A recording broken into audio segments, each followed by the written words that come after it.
art has always played an important part in the development of human consciousness. It is very difficult to find, even among the most primitive people, any group that does not have a degree of art consciousness. Sometimes to us, the products of their ingenuity are not quite understandable, but at the same time they are expressing some conviction of their own. At the beginning also, art was very closely related to religion. Most of the themes were of a sacred nature, having to do with the cult beliefs or religious convictions of these different peoples.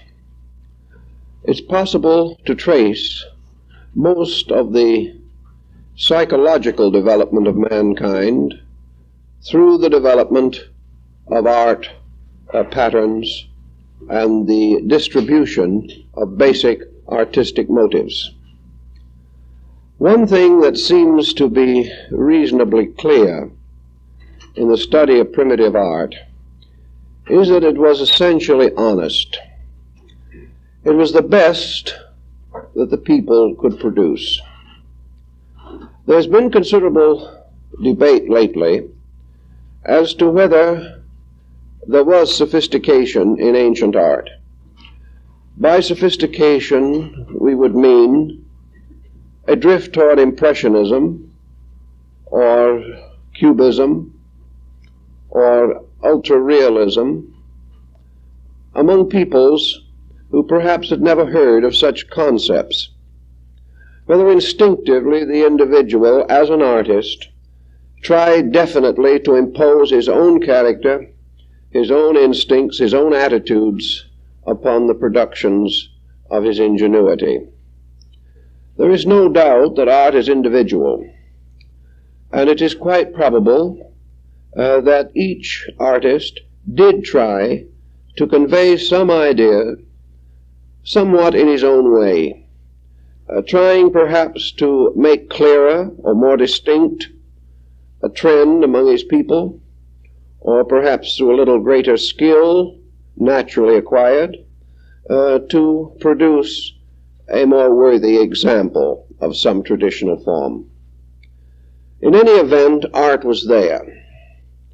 And art was associated with ancestor worship from a very early time. In this sense, art became identified with memorial portraits, which had sacred significance, for it was believed that the likeness captured the soul of the person. Ghost figures, such as those of Easter Island, come under the same general heading as the ancestral portraits. Each of these figures received a certain amount of veneration. Offerings were made to it. It was a way in which the living continued to honor the dead and to remember the heroes of their clans. Thus these artworks became symbols of persons long gone, but more particularly the virtues or the achievements of these persons, to be remembered as part of the heritage of the tribe. In the earlier classical civilizations, Greece, Egypt, the early Roman culture, and in Asia, art was always rather closely associated with nature.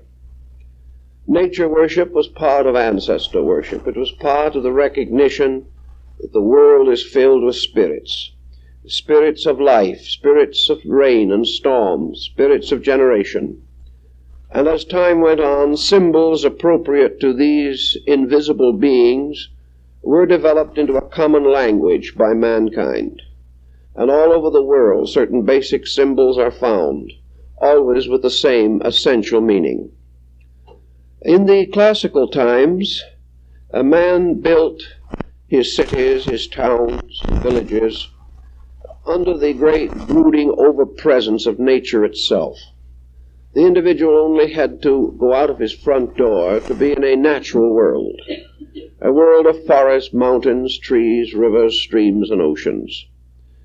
These were the natural beauties of his land, and whether he was intelligent enough consciously to realize that these beauties affected him, we do not know. But they most certainly did. Man, close to nature, was close to the most important symbol that can be conceived, the symbol of the overplan itself. In nature, man found the basis of his own concepts of harmony, of color, line, motion, and all the elements that later were to be standardized into art techniques. In nature, man beheld a continual panorama of ever-changing beauty. Natural processes were always essentially harmonious. If they were not, man accepted the very eccentricities as part of the harmony. He had no way of going against these larger motions. If storms came, there had to be something beautiful about the storm also, because it was nature. He was not able to assume that nature ever produced anything that was essentially evil or essentially inharmonious. It might appear at times to break through the commonplace, to produce things that were awe-inspiring, terrible in their power. But he gradually came to add these terms, awful and terror and stupendous, to his very names for deity. For deity was the source of all these strange and manifold expressions of existence. Man, living mostly in a comparatively temperate zone, certainly most cultures arose in a climate of moderation. He beheld the march of seasons. He saw the beauties of spring drift into the glories of summer. And as summer departed, he saw the very process of its departure, enriched by the foliage of autumn. And when in turn autumn passed away, he saw winter, with its wonderful heritage of snow and ice, with the strange fantasies that it created in all the living patterns of existence. So wherever man turned, he was constantly under the influence of the endless rhythms of existence. He saw them, he accepted them, and they moved in upon himself, creating a certain natural rhythm, strengthening his own creative insight into life. No doubt in the beginning most of these natural wonders were received by him only through his own acceptance. He didn't understand them. He didn't know what they meant, but he was impressed by them. And this impression, moving in upon his consciousness, certainly did bring with it a wonderful panacea against the uncertainties of his own life. As early as the Greeks, certainly as early as Pythagoras, medication through the eyes was recognized. That men looking upon beauty were inspired, felt better as human beings, regained resolution, new dedication to principles, and all that goes to make a dedicated and enlightened life. When skills became greater and the great guilds of the architects came into existence, men built temples that are still the wonders of the world in honor of their deities, their heroes, and the great principles which they had experienced in nature. These temples were for the most part patterned upon natural laws and natural symbols. The columns were the tall trunks of trees, which meeting overhead finally gave rise to the structures of Gothic cathedrals. Always man took his inspiration from nature. The great rose windows of Chartres and Notre Dame represent the burst of the sun itself, which man had come to see and reverence as the symbol of life. One of the earliest realizations that came to him was the importance of light to reveal beauty. At night and darkness, everything passed into a strange shadowness, and over this dark, quiet world shone the pale light of the moon and the twinkling glimmer of stars. Man, therefore, felt that with the rise of the sun, a world of beauty was revealed, All the details came back to his perception once more, and with the rise of the sun, the world he had left yesterday came back in all its splendor and glory. So the sun became a very special symbol, for it was the symbol of man's power to see his world. For without the sun, most of these marvels were invisible to him. Therefore, to him the sun gradually became the symbol of the eternal benefactor, the revealer, the revelator of things. And this passed also into his religion and caused him to associate all of his better deities with the solar powers. Little by little, art fashioned religion, and in a sense, religion matured art. And we have today very few great religions that have not, to some measure at least, formed a fraternity with artists. This love of art, this expression of spiritual conviction through art, has been our heritage and our legacy from time immemorial. Gradually, in the Middle Ages, particularly, man began to devastate his earth more and more. Wars in Europe particularly mutilated the great cathedrals and cities and towns. Following this period came the gradual rise of industrialism, the creation of great cities, the building of factories with their tall chimneys cutting across the sky. By degrees, man lost his direct contact with nature. It remained only to the agricultural groups and a few other minority bodies to keep this contact. Most of our peoples today have only an occasional contact with nature itself. They live in the congestion and haste of our particular tempo. Even when we go out into nature, we go in a hurry. We see very little, and what we do see is constantly mutated by human activities. So unless we want to make a real pilgrimage into some distant place, unless we want to backpack into the mountains or something of that nature, we have only an occasional glimpse of the better part of nature. And now the industrial smogs of our cities shorten our horizon, and we see very little of the grandeur that was once the common property of mankind. In the building of our cities and in the planning of our various industrial institutions, for a long time the only consideration was utility. Cities had a tendency to accumulate. It was rare indeed that one was actually planned. Even if it was planned, in the course of time the plan was forgotten in the cause of utility. Most of the cities that we now inhabit particularly represent the confusion of our Western way of life.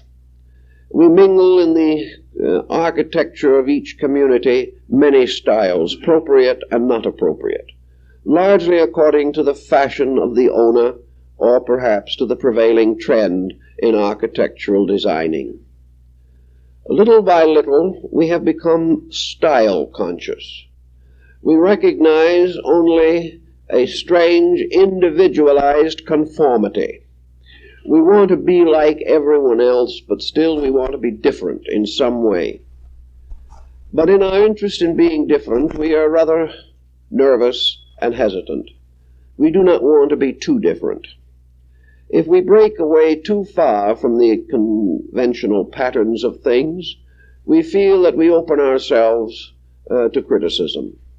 It seems therefore best to follow in these patterns, and little by little schools of architectural structuring have come into existence. These schools merely represent groups of persons. Some of them have studied from each other, some have merely studied the general plan of things.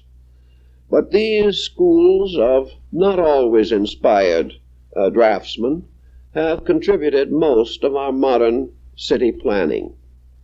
As a result, we tear down the old and build the new, and always we do this with little consideration for the essential values of things.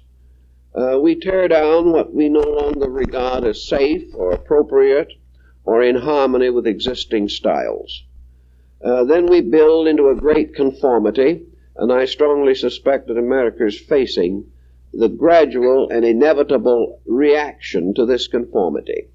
One of these days we're going to rebel. We're going to be very tired of cracker box and glass buildings. We're going to be very tired of an artless modern architectural economy.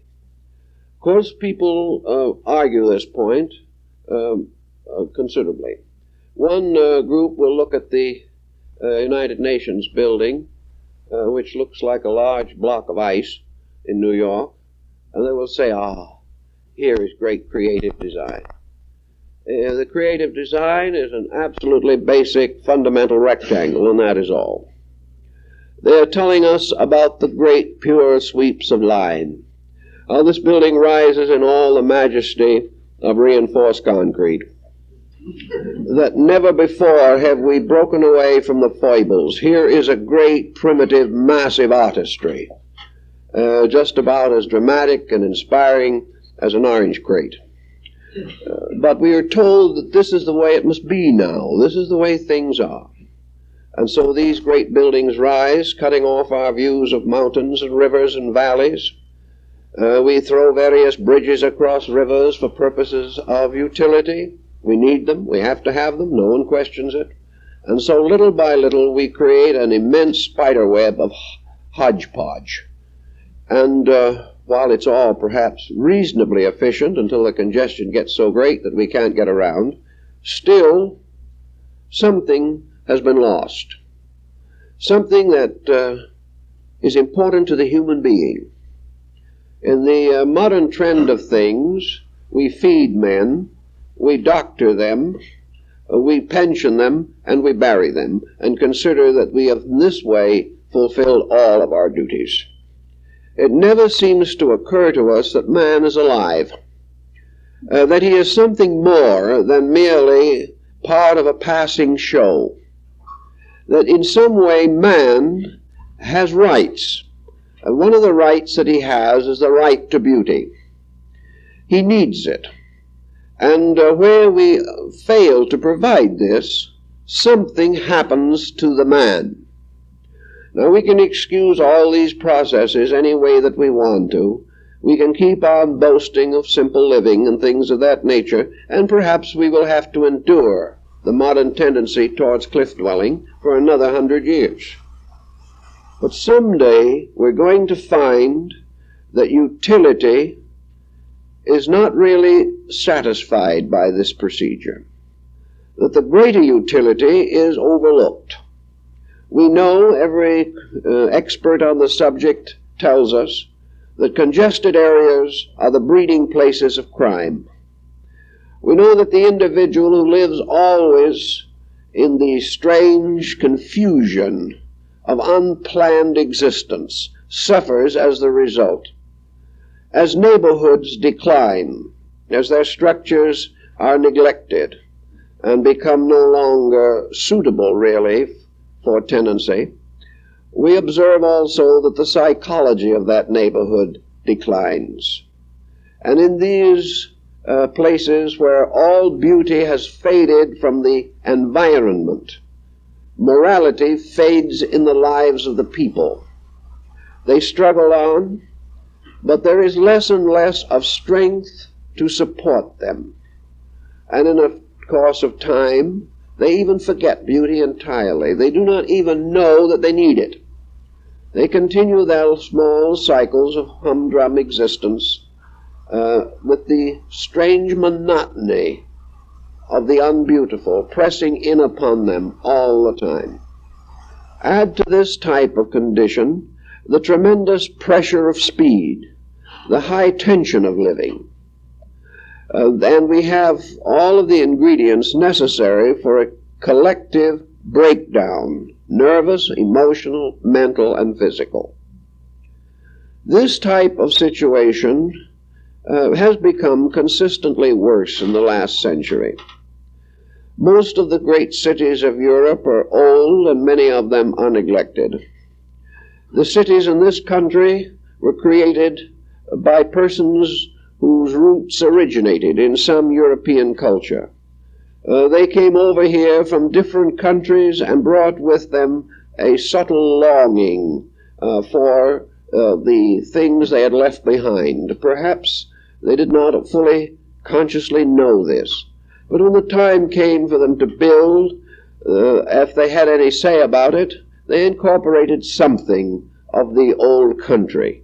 And if they couldn't put it in the building, they certainly included it in the furnishings. They wanted to live some way in the comfort and consolation of familiar things. Well, when the cultures of 200 different culture groups come together in the melting pot of a great city, you have no plan, you have no order, you have only confusion. Now, the great art critic will tell you that if each of these groups had brought with them the best of their own culture, the best of their own art, the highest aspects of their own architecture, and had built according to a full appreciation of their own cultural heritage, the cities would have been diverse, that is true, but there would have been great underlying harmonies. For all that is really good in beauty is comparable with all else. And the true beauty of a great Chinese house is in no way in conflict with the simple dignity and grandeur of a Tudor mansion.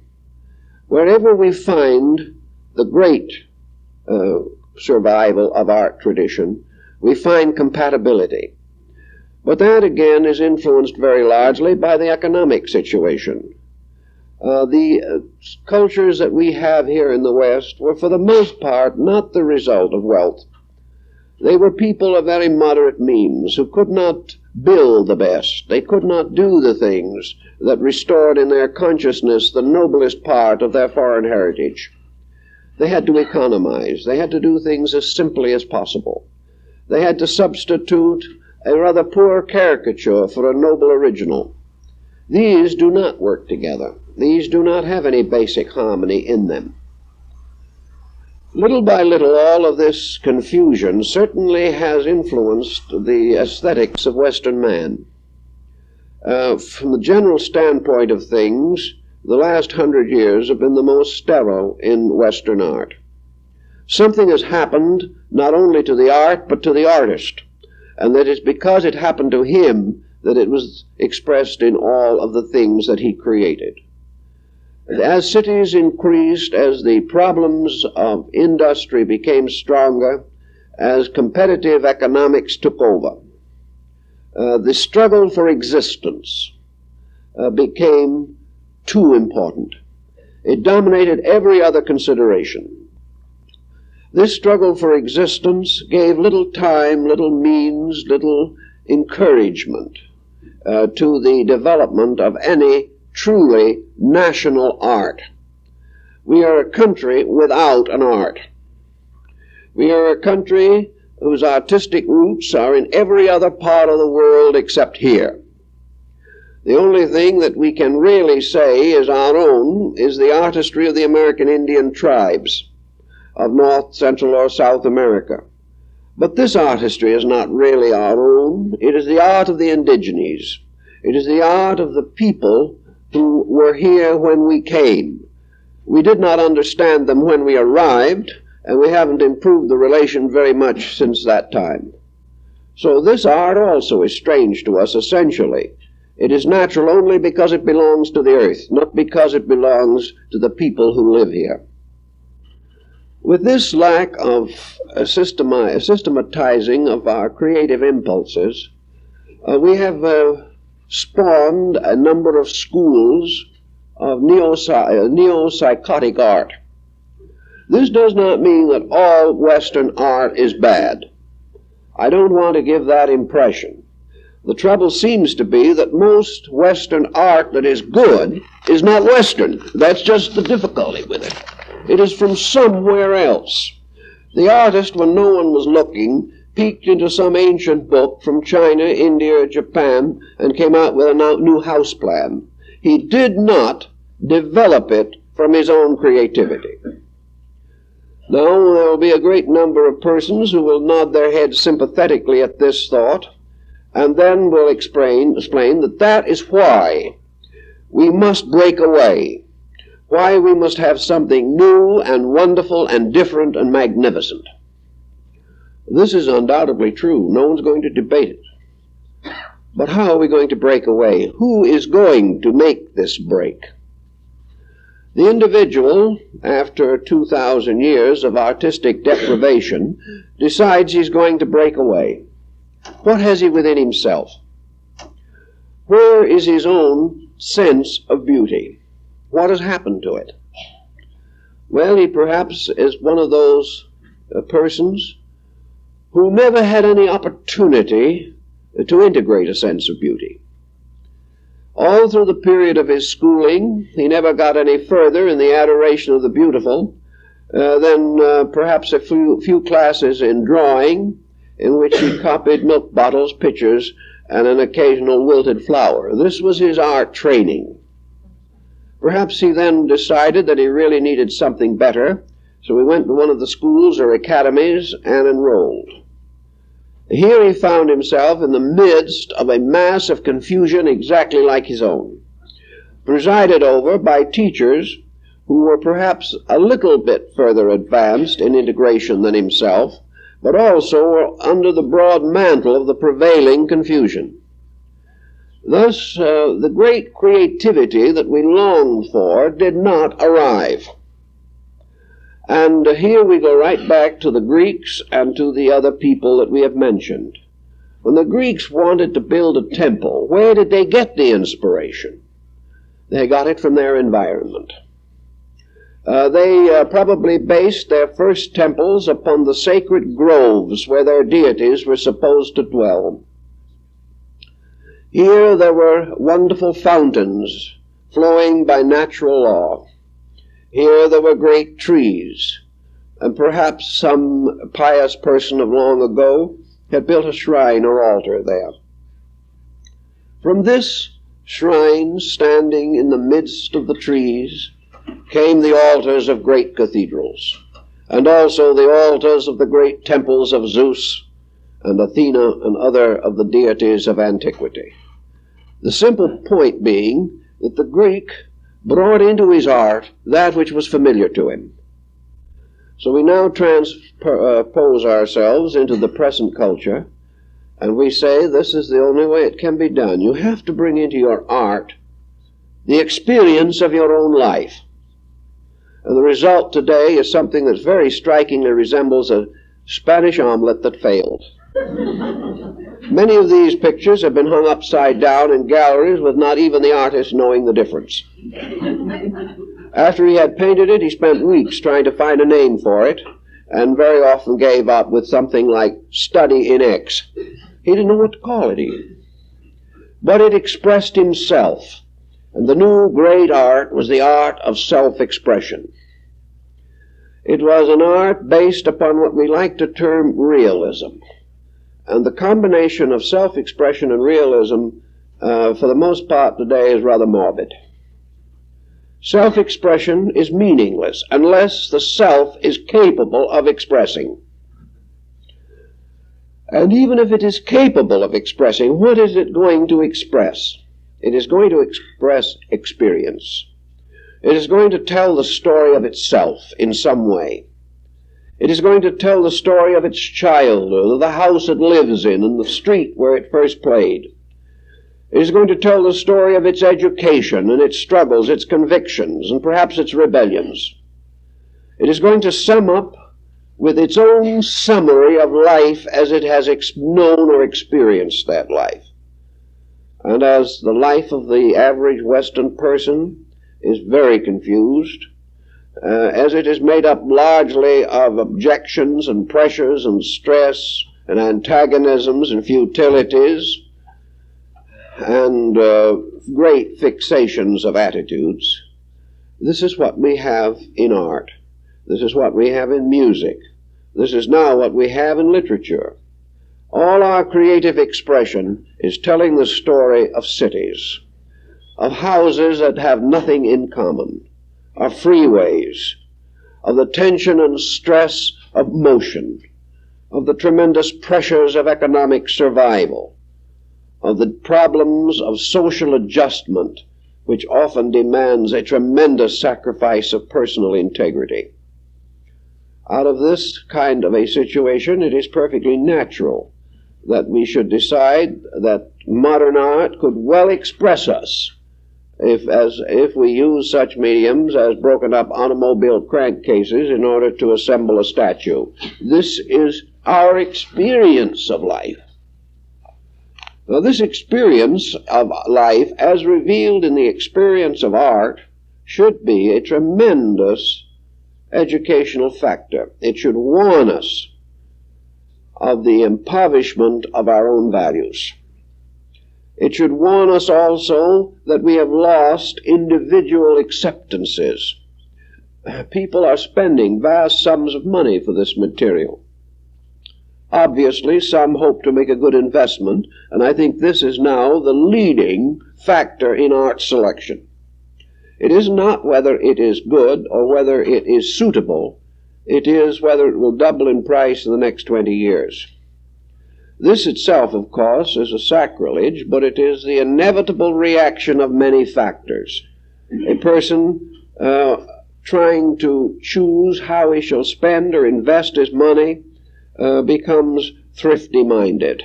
He hopes that he will at least reclaim his investment if he invests in art or something of that nature. If he invests in a car, he has no expectation of reclaiming anything. But art is different. Art is luxury, and luxury you should be able to at least capitalize. All this attitude runs through our way of life constantly, affecting everything that we think and believe. So we have today a mass of art produced by individuals who are the products of our way of life. And this rather morbid generation of so-called realism has a following.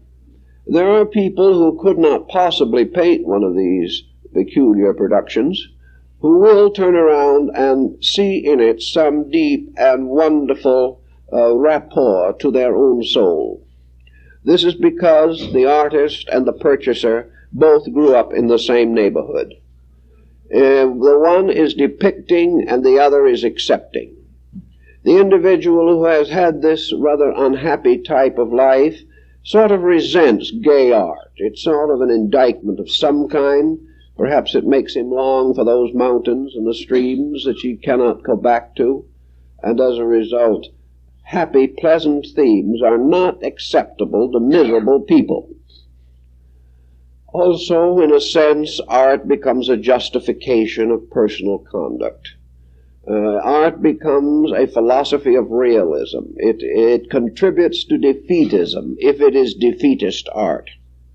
And the person who has taken as his basic key in life that nobody is any good naturally admires an artist who has the same conception. So these pictures may be purchased. Sometimes they are hung in the home for a while anyway. And the individual is further indoctrinated with the negation of things. Little by little, art which might be a window out into a nobler realm simply becomes another wall, taking away from the individual one of his most cherished and most immediately available patterns of idealism. So in this situation we all live.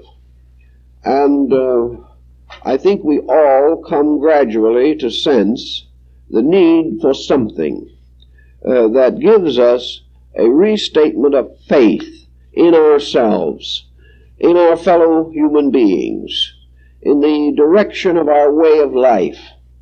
We would like to really and honestly believe that there are people who still cherish true beauty, who still believe in a world that is essentially good, even though they are not able always to demonstrate this scientifically.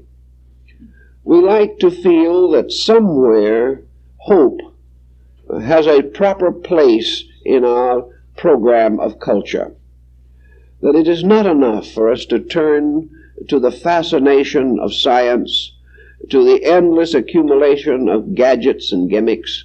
We need something basic, something that ties us to nobility, inspires us to the grandeur of the human possibility. Actually, today there are great numbers of persons in Western civilization, and I presume also elsewhere, who have no longer any real faith in the dignity of life. They do not believe we are going anywhere except to oblivion. They have no vision of this wonderful truth that man can break through this nostalgia that he suffers from if he wants to. That all these styles and all these patterns and all this propaganda and promotion of the commonplace, all this is simply a mental attitude. It is not a reality. It is a passing fancy and will be buried in some ancient geological strata for future man to consider. These situations that we know are not real. They are not inevitable.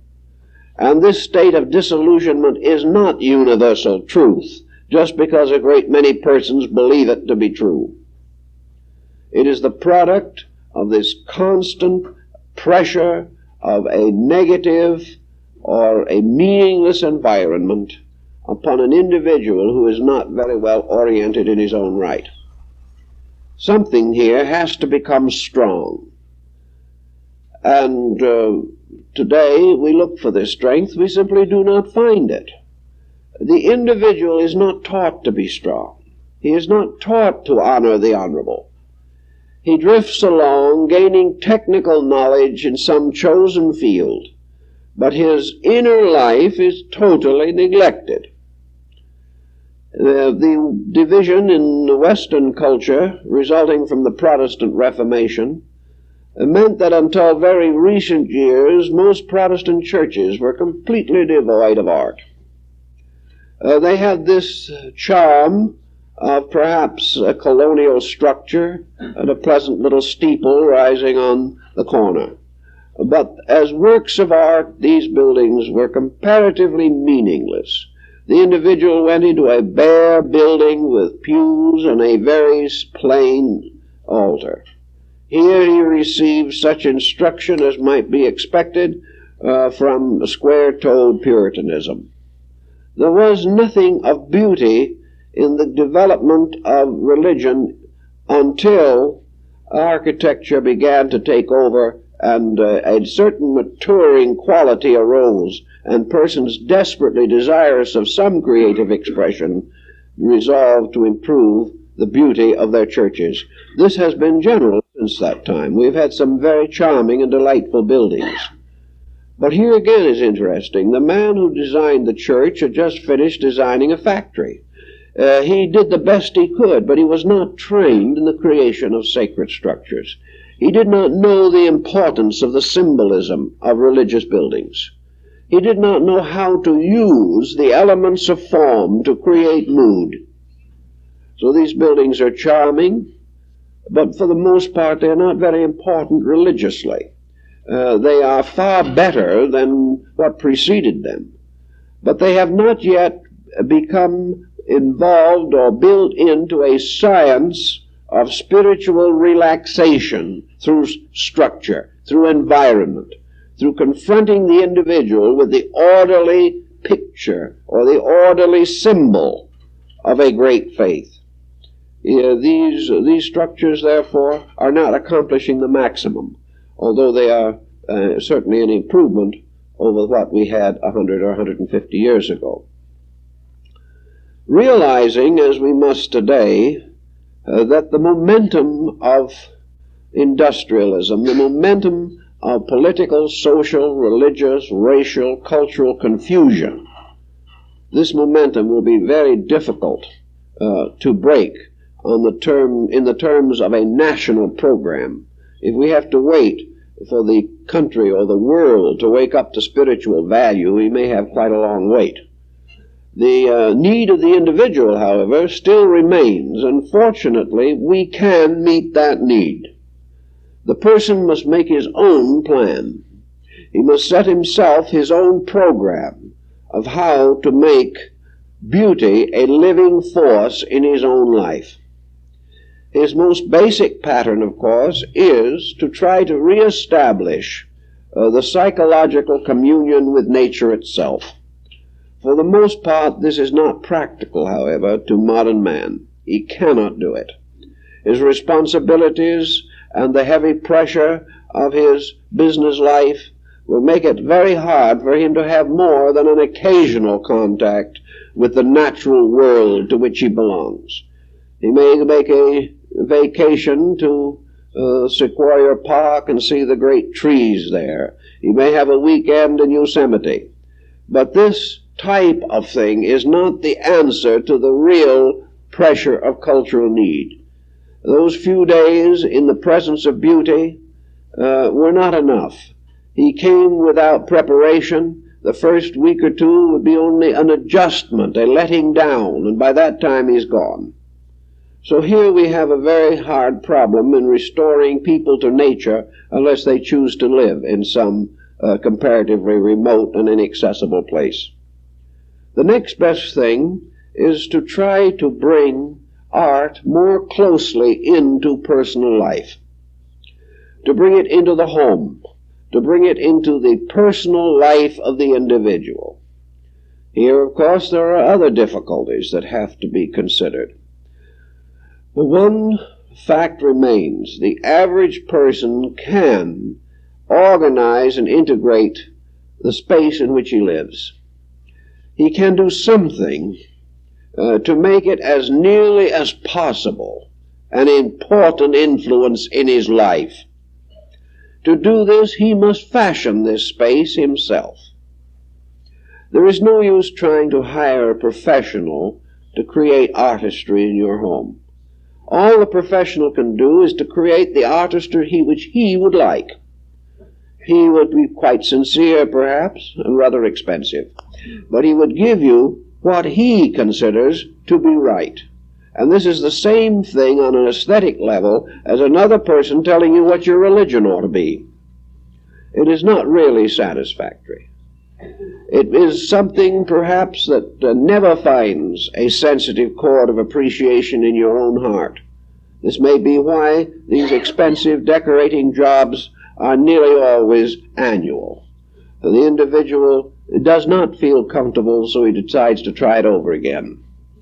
The only real answer is to create gradually an environment that comes the nearest to your own conviction, and at the same time to give effort and thought to the enrichment of that conviction. Art begins with conviction, and its value in the life of the individual arises from the fact that whatever pattern he sets up, he believes it to be better. He feels that in some way it is a vital force in his personal growth. Nearly all serious neurotics are without any type of artistic conviction.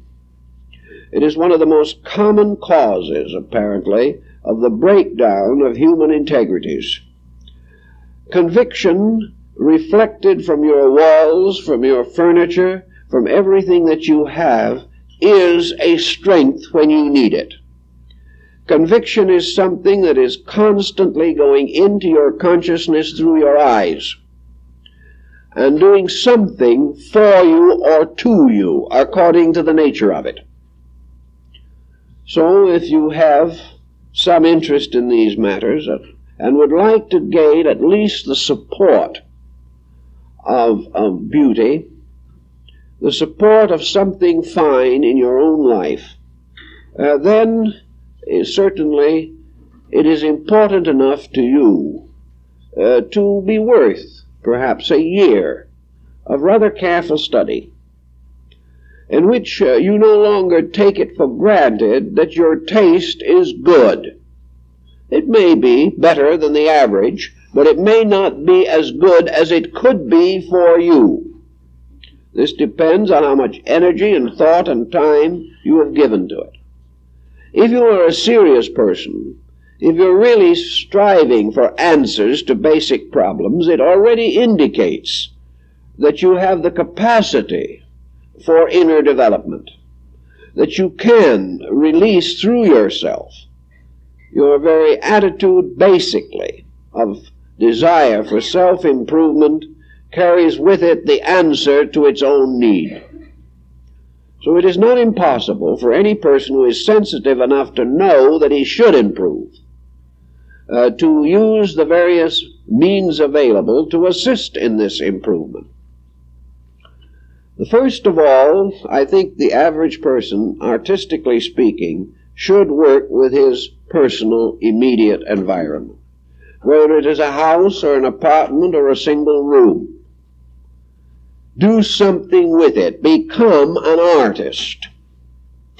Take the walls of this enclosure, which is your particular place in this world, and do something with this enclosure to make it a center of growth and beauty and enlightenment for yourself.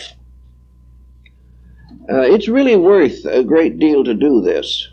A person can spend several years taking painting lessons and become a little better at it. But he also finds that in putting pictures pictured thoughts onto paper or cloth or something of that nature, that he's producing individual works of art.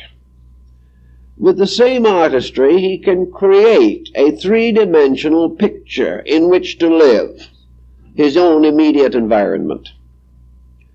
He can start in by probably simplifying.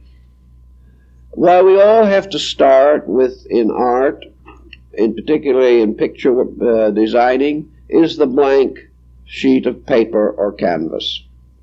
This we have to start with. And as the Eastern painter points out, the first line is very dangerous, because in that one simple stroke of the brush, you have destroyed forever the plain white piece of paper. So you better do something important with it, or else you have simply mutilated it. In your case, perhaps the plain sheet of paper constitutes the four walls of your apartment or house or the rooms. Naturally, we do not expect Western man to live without furnishings. He has to do something to make this stroke upon the blank sheet of paper. Now, many individuals, under the sudden pressure of a great illumination, throw out everything they have and accumulate a new stock that's worse. This doesn't do any good. Do not be in a great hurry, but begin to estimate very carefully what needs to be done. What are your attitudes towards what you already have? Is that little cupboard over there a priceless gem because it belonged to grandfather? Is this other little thing that you picked up for a tenth of its merit precious largely because it's a bargain? What have you done in the gathering of what you have? Has it accumulated? Has it been left over from previous establishments of different sizes, shapes, and proportions? Is it something that was there when you rented it furnished? What is the source of this miscellaneous life you have? Obviously, if you live in a furnished apartment or a furnished flat, you are not permitted to throw out the furniture. But then you have to work within the areas of the possible, always working for something of greater value. No individual should ever live in a house unless he has read at least one book on good home furnishing. He should never simply allow a furniture store to plan it for him. He certainly should not depend upon some room set up in a department store to indicate how the items of furniture will fit together. He should not eliminate the need for personal expression. He should have things that are comfortable. To live in misery for the sake of style is foolishness. It serves no one any good. It turns a home into an inquisitional dungeon. These things you have to think through. And a little moderate thinking on how things should be done will always be profitable. There are inexpensive books in great number today which specialize various types of furnishings and homes. You can look them over. You can study them a little. You can find out, if possible, why they were arranged that way. Do not copy them, but try to gain an insight into the essential symbols that must be grouped together to create a home.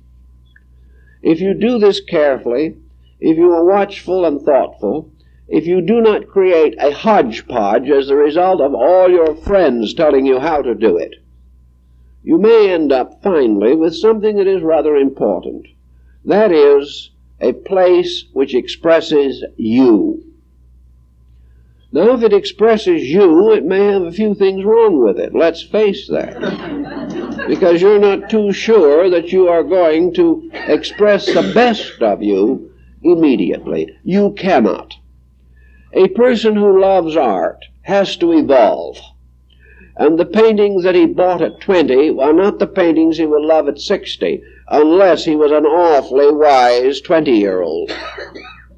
For the most part, we do outgrow things, and this is good. We outgrow them because our own taste and our own insight is enriched by experience. So we have to change things. You may have it the way you want it of a Monday, and it will not please you of a Wednesday. This is all right. This does not mean that you were wrong. It means that you have grown. And when you outgrow something, do not cling desperately to it for sentimental reasons or because it cost you too much in the first place. Do not cramp yourself by forcing your growth to be halted and accommodate itself to some previous situation. This is why in the beginning it is best to choose sparsely only those things which seem to be essential and necessary. As you go along, if you have only limited means to change your environment, simplify it, get rid as far as you can of discords, and try to understand the symbolism of the things that you have. Try to see whether the sofa, which belongs to one level of American culture, matches the standing chair, which may belong to an entirely different level. And for all sake, do not match the chair to the sofa when you're not even sure the sofa is any good. It is one of these problems where there is a tremendous education in art, even in furnishing one room. Keep it simple. Realize that order is best evident and best acceptable by consciousness when it is not obscured by too many trimmings. Keep it simple. Never fail to include light and air as part of the decoration of the room. Try to find color harmonies and things of that nature which enrich you, that make life happier and more gracious for you. But always also remember that if it is right, if what you have finally decided upon is correct, everyone else who comes in will feel this same graciousness. Your environment will express you instead of fighting with you all the time. Every room, every home, every place where we live should have art. But this is not always easy, particularly as collectors become more numerous, values become greater, and one shudders at the prospect of trying to buy a Rembrandt for $2 million, except a person of very great means. So we cannot have these great treasures.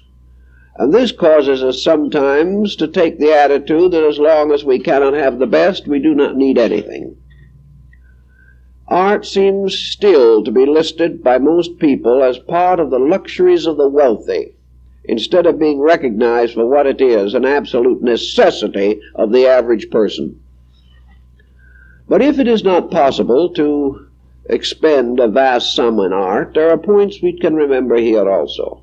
Normally, it is not wise for great art to be placed in a private home. It is not good that the unique product of extraordinary genius should be subject to the vicissitudes of the private lives of persons. The house may burn down.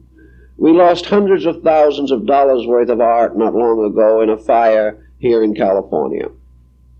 It is not good that these things of extraordinary value should be improperly cared for, perhaps neglected, very often subjected to unusual wear and tear by private families.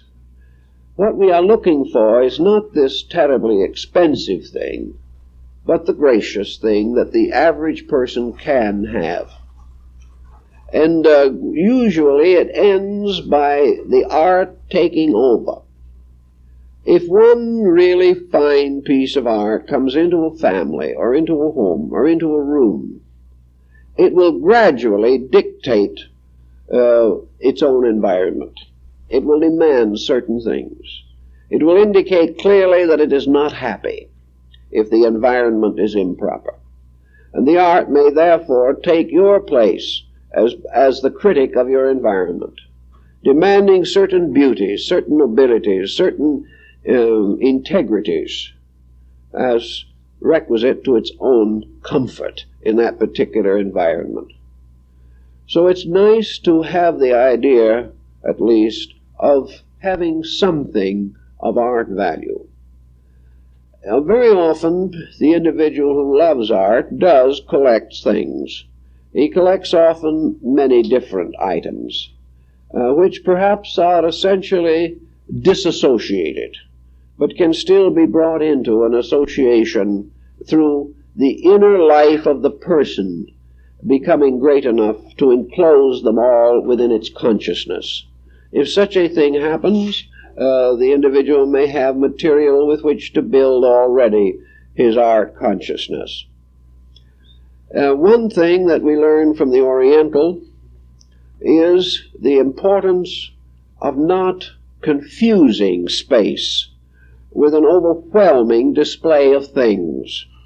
Every once in a while you see one of these cozy little rooms in which the interior decorator has taken 15 or 20 pictures, framed them similarly, and then put them together in a jigsaw puzzle over the sofa. The important thing is to keynote your environment with something that to you is the most beautiful and the most gracious thing you can imagine. If it is only a reproduction because you cannot afford the original, that is not too important. It is better, however, to have an original even if it is a simple thing, if you can have it, because it usually carries certain values that are lost in even the best lithographic processes that we have developed. But regardless, it must be a keynote. And if you have many things, you have a number of things that you enjoy, then the best thing is to follow the Eastern way of having a little storage closet or a little chest or a little box in which you keep these things. And in sequences or in rhythms or according to your mood, bring them out one at a time. Change some of the art to meet some particular mood that arises in you. But do not attempt to put several different moods on the wall at the same time. They only confuse. They make life harder. We don't know what is happening. Most people do not know. But it has been demonstrated by careful research that by degrees a good art a good piece of art, a good example of some legitimate creative art by a proper artist, does help to civilize the human soul. It helps to restore value. I would say that whatever you have for your own soul's good should be idealistic. Do not take something that dramatizes or attempts to justify the negations of human life. Do not allow whatever it is to be mediocre. Because this is what we are all trying to escape from, is mediocrity, which means nothing more or less than sameness with everything else that is not very good. What we really want is inspiration, something to lift us, renew us, rededicate us, or at least to give us the experience of knowing that there is something good there all the time. So in our art appreciation, we should try to choose something that inspires. Now, I know many persons to whom the great roll of the ocean is very inspiring. A wonderful seascape, or a landscape, or a mountain picture becomes another window on the wall of a house. It opens the way to a world we have all longed for. A world that is part of our subconscious and has been ever since we were created. So very often something that opens the wall brings to us, or close to us, the wonder of a region which is almost divine to us, a region in which God rules his world. The one thing that's very important if you have such a picture is that it shall have proper light. Pictures must receive this light of grace upon themselves. Hung badly, the greatest picture loses 90% of its majesty. So it should be well lighted. Our custom in the West usually is a more ornate framing than we have in Asiatic countries. But if this seems to enrich it, if the picture then becomes a precious jewel in a beautiful setting, that is our Western experience, and it is best to leave it that way till we change our own minds. But certainly, if it is a noble subject, we instinctively would like to ennoble it in proper framing. But most important is the light. The light must cause this painting to be as near as possible the expression of nature. As the scene was lit with the light of the sun, so we must bring a little artificial sun into the house and light it appropriately. Very often such a type of lighting has very interesting possibilities. By using a small and comparatively economical bulb, for most paintings, unless very large, do not need a very great-sized illumination. A light perhaps in one of the typical little painting lights, which is placed over it with a protective metal cover to keep the light from going in the wrong direction. If this is tied to a small circuit somewhere, persons who live alone can leave this light on when they go out. And when they come back later in the evening and open the door of their room, the first thing they see is the soft lighted picture of something that is beautiful. This is a welcome into a house which may otherwise be deserted. These things help in some mysterious way. They help to create and preserve this atmosphere of the wonderful, which we all have to experience in order to keep balance in this very complicated age. Some persons prefer religious subjects to landscapes. They prefer perhaps a beautiful religious painting, an icon, or something that has to do with the sacred faiths of the world. Perhaps they would enjoy a marvelous interior of a cathedral, or any object that seems to suggest particularly religious devotion. Others find great comfort and happiness through flowers and still life that seems to give them something of the quietude and the stillness, a beautiful form that does not press on to any particular achievement. Very few people like art that indoctrinates too heavily, but they want to know in some way that this art is honorable, that it came from a person who really loved what he painted or what he drew, something that really gives us a sense of man's faith in man and not his disillusionment in himself and everyone else. So you can gradually build around some such an artistry as this, the pleasant things of life. The next time you buy a set of dishes, think about it a little more. Try to find something that expresses, even if you cannot get them for 49 cents in a coupon. Try to sacrifice a little more and get something that means something, that you can say to yourself, as the Chinese do when they feel a cup or a dish, that it has a feeling, that it has a warmth to it, that its food seems to be a little nicer on that kind of a dish. Do not be careless of these things, because actually, if you are going to try to find the sensitive help of art, you are doing it not just to possess things, but to give consolation to your consciousness. You are looking for some way to give the God feeling in you an expression.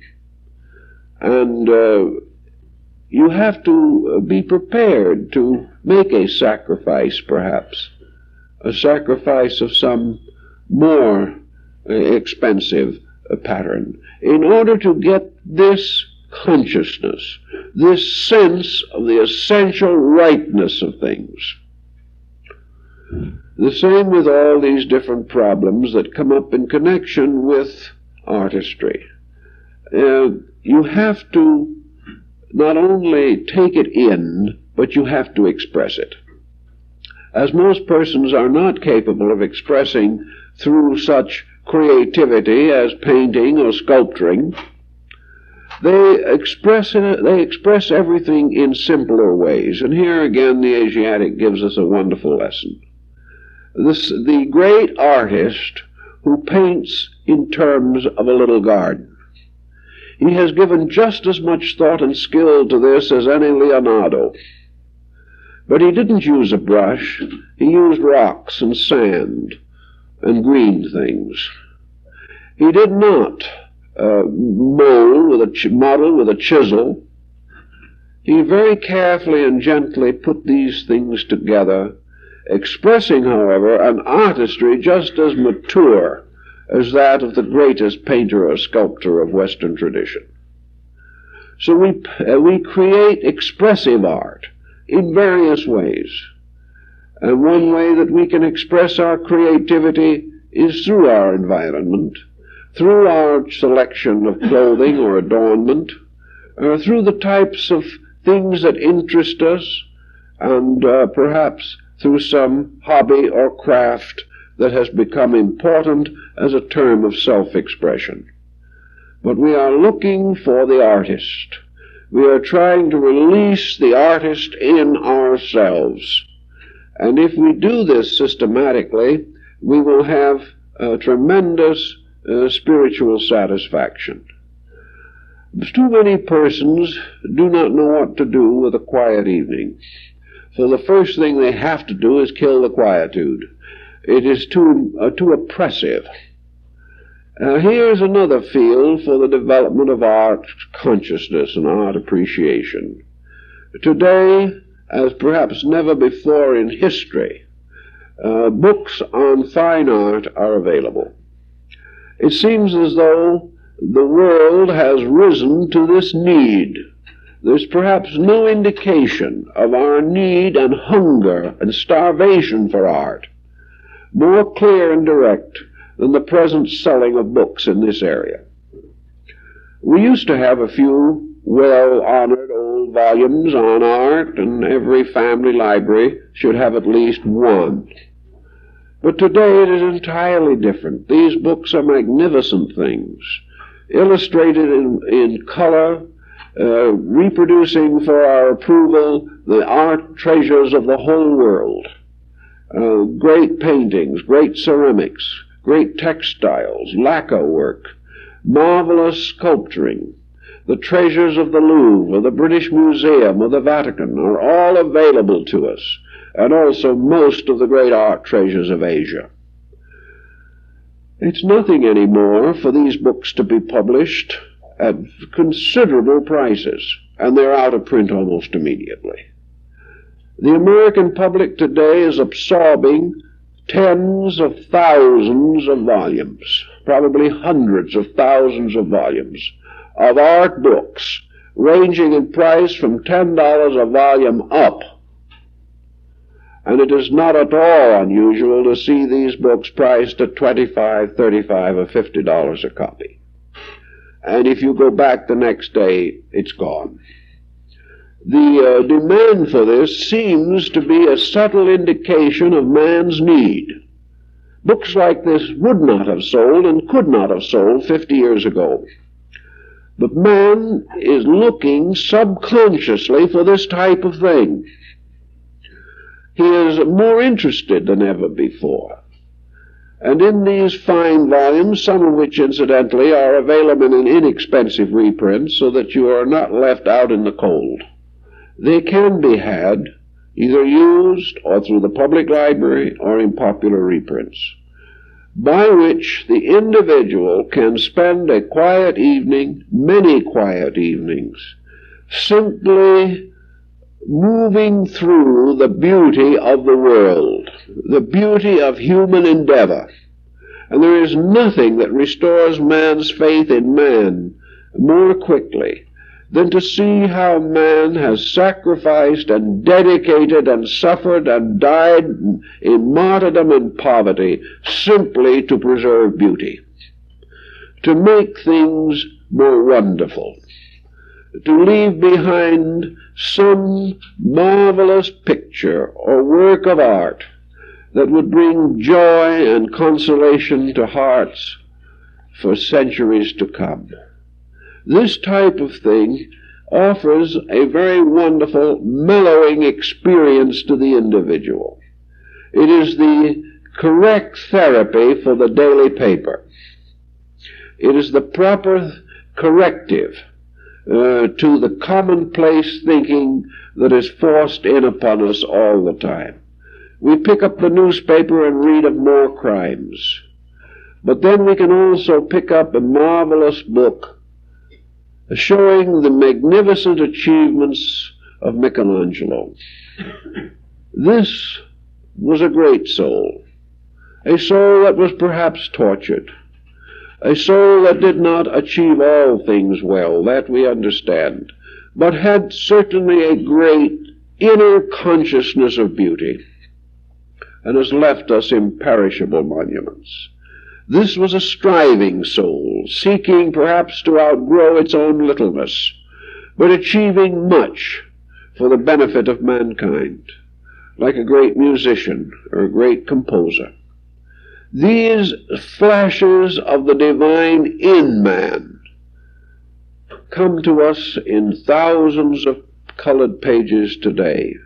The works of monks of Mount Athos, the remaining paintings of the ancient Greek temples, the wonders of the sculpturing of Egypt.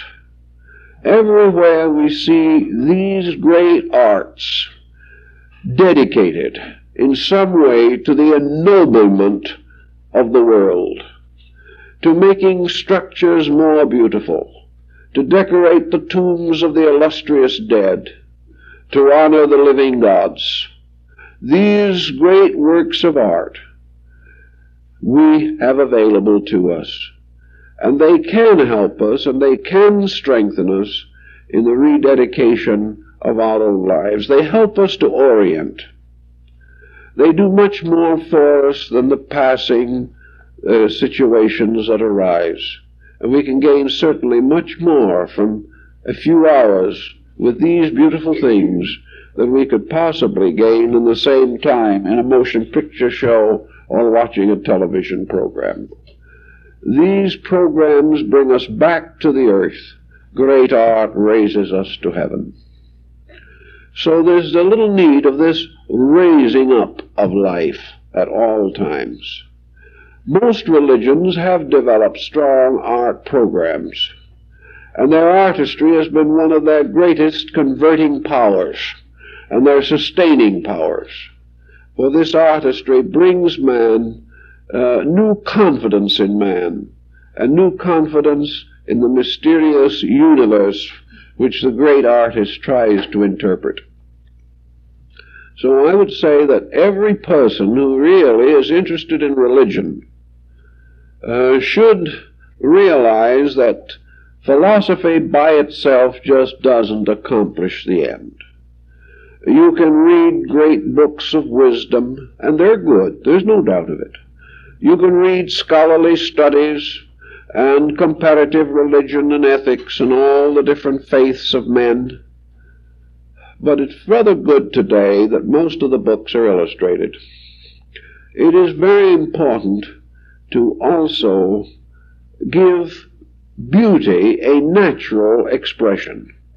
One of our troubles, I think, in this world from the beginning is that we have continuously tried to civilize the mind and have done nothing with the emotions. The emotions have never been subjected to any training. We can put the mind in school, and we can teach it reading, writing, and arithmetic. We don't always succeed, but we can try. But where do we send the emotions to school? The emotions are just exactly as powerful, maybe even more powerful than the mind. We have to try to educate the emotions by living alone.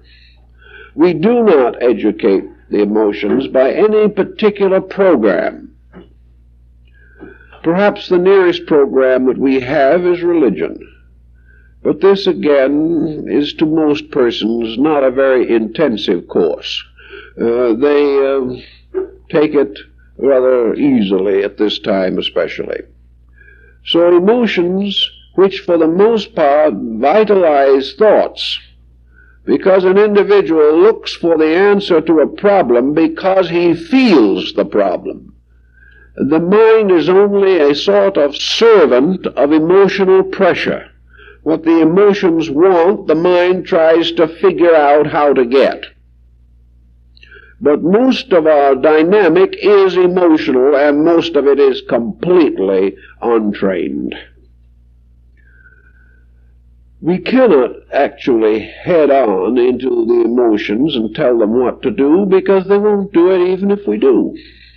The individual wants to be angry is not going to be stopped by the most beautiful, peaceful remarks that anyone else can make. You have to gradually mature these emotions. And you do not mature them even if you are studying art. If you devote your attention primarily to identifying artists or schools of art, or spend all your time trying to figure out who the saint is represented by the icon. This doesn't any more than give further exercise to the mind. The thing that helps from an aesthetic standpoint is simply to relax and accept the beauty of the art, to sense its emotional warmth, its emotional directive, always working toward the emotion of sublimity, the emotion of a tremendous sense of goodness, an emotion of reverence, just simply the emotion of a child who holds out their hands to something that is pretty and says, "I like it." It is this acceptance emotionally of beauty in its own value, not by rationalization, but because it does something to make life happier. If you can use art in this way, it will help a great deal. And I have heard recently something that I think is quite interesting. A move to include art in the furnishings of hospitals. This has been something that has been desperately needed for years. We are tired out of this completely sanitary room, whitewashed. In this very sanitary room that does not have one single evidence of human warmth, for fear it will carry a germ. In this, many people are born. Others suffer great pain. And in this whitewashed walls, others die. Without any beauty, without anything to give real grace to the place. Well, perhaps in the old days it was difficult because it was hard to clean bric-a-brac. But at the same time now we have sterile lights, by means of which it is possible to put anything in a room you want to, and it will still be sterile. But it is better to have it sterile of bacteria than sterile of existence. So we can today begin to think of in terms of art, beauty, natural art, something that will give pleasure to the sufferer. He may not even see the art, but if it is there, he will know it. It will do something to his subconscious.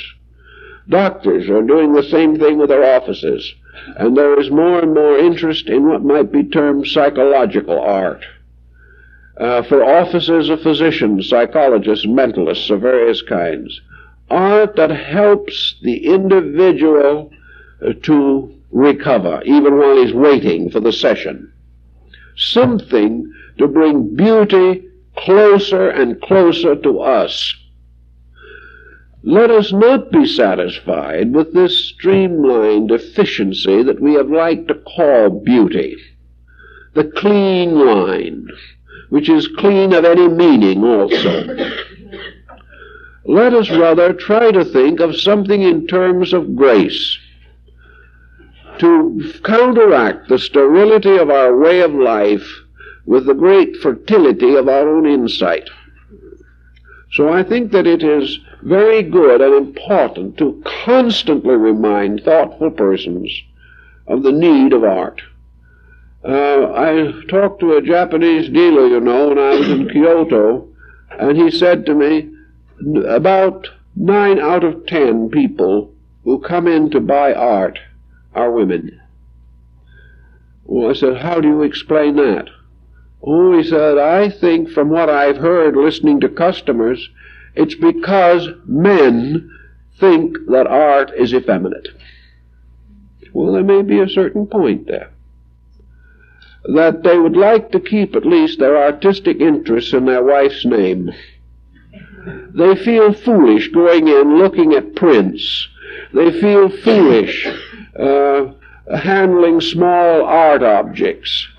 They think some way it detracts from this magnificent masculinity, which, if the truth were known, most of them don't have in the first place.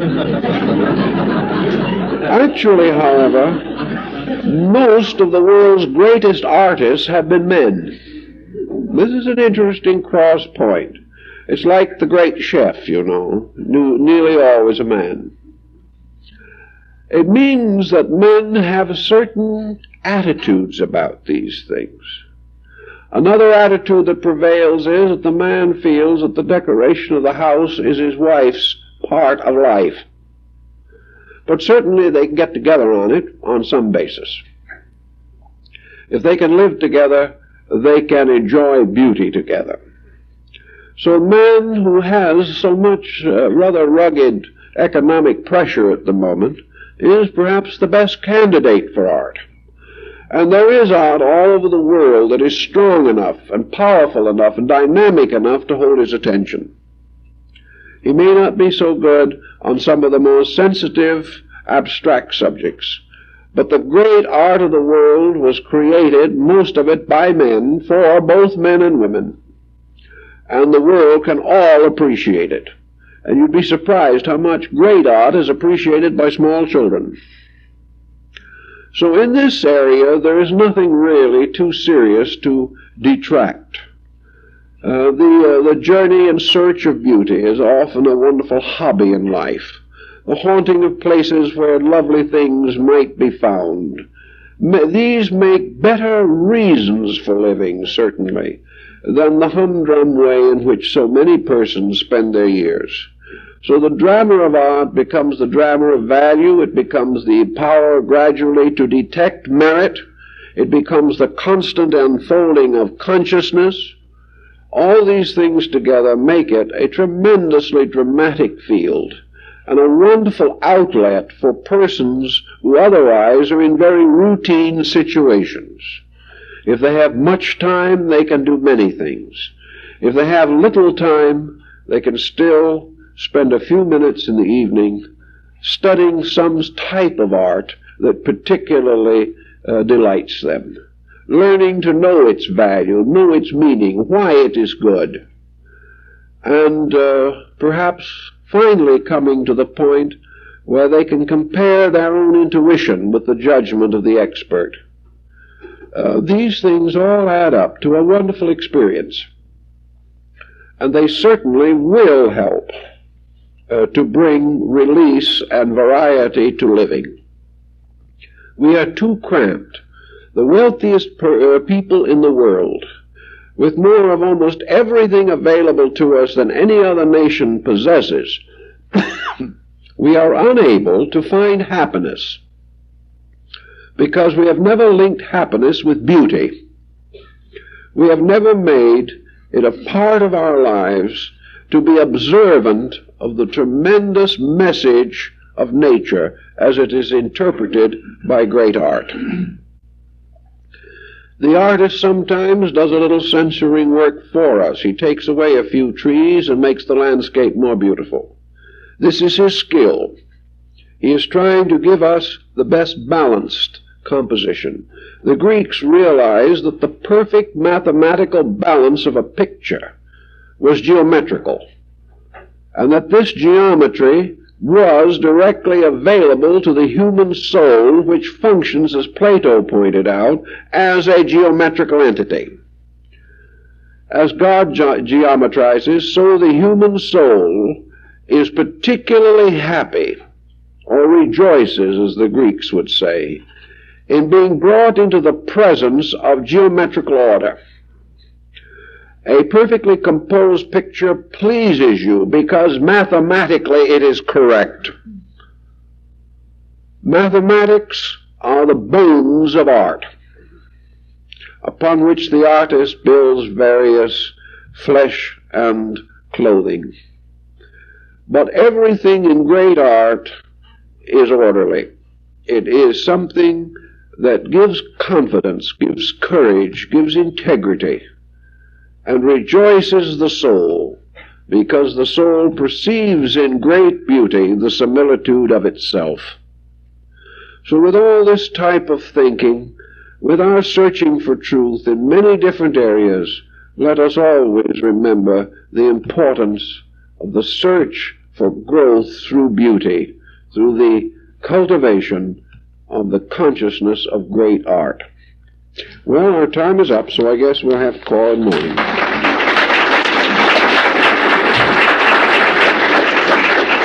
At this time, I would like to specially thank the many friends who remembered my birthday.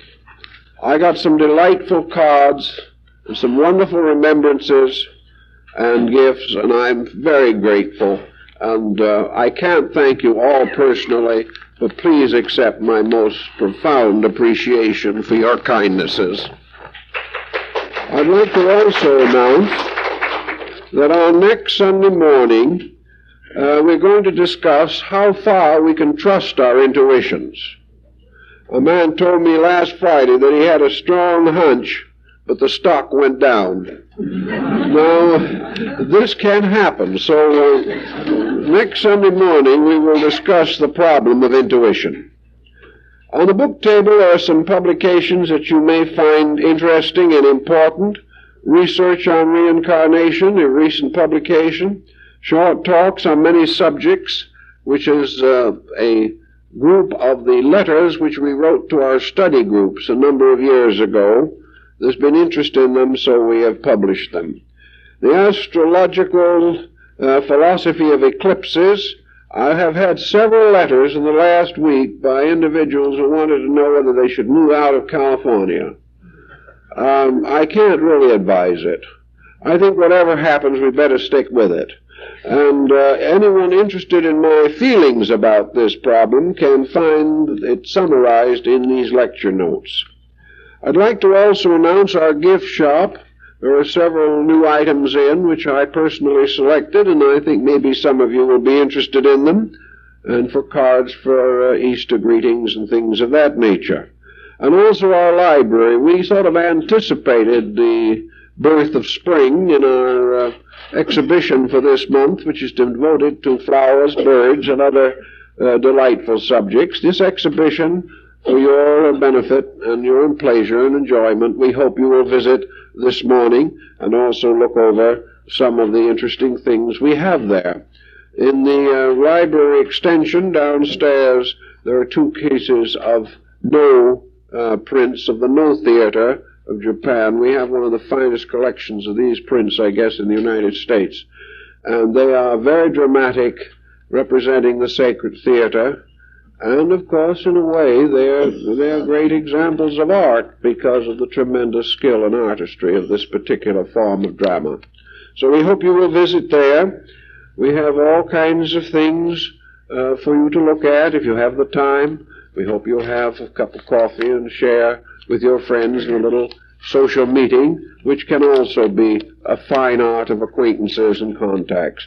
Thank you very much, and hope to see you next week.